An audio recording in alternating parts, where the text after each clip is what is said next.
Nicholson Baker was here 4 years ago, and this guy in his book is going to Switzerland. And I started reading it. I just got the galleys. It's going to be published in September, so this is really new, very new stuff.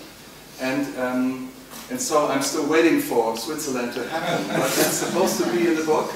And he told me it's really drawn from Sassé, from his Sassé experience 4 years back.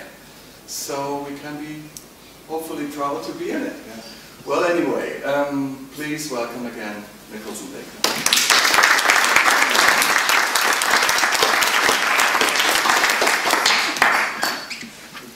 Thank you. I'm honored to be back, and the book does indeed end with this narrator is deeply troubled by the fact that he has to go to what is really a fictionalized poetry congregation in Switzerland, and he troubles him all the way through, and finally does, and he even manages to forget that his passport is out of date, and he has to do a mad rush to renew it, but he actually gets to Switzerland, and I tried to write about some of the great things about this place. I mean, that sense that the way the mountain reflects the light into the side of the forest, so that the sedums seem to grow exceedingly fast, and there's sort of a greenness, and so he writes about these things.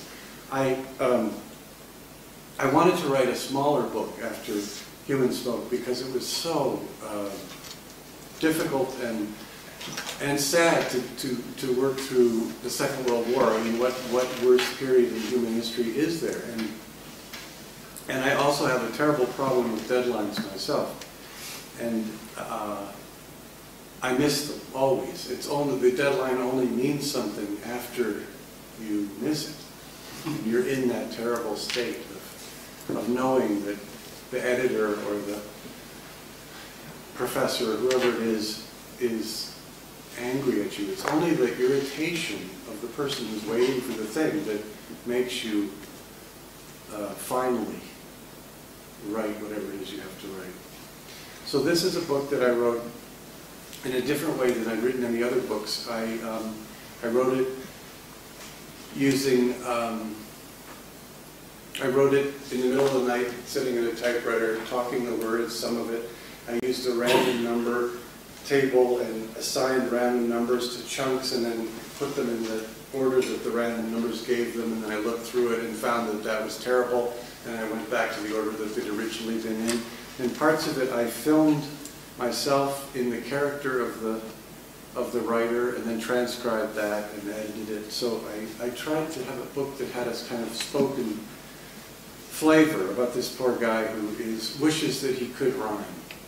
He wants to be an old-fashioned poet.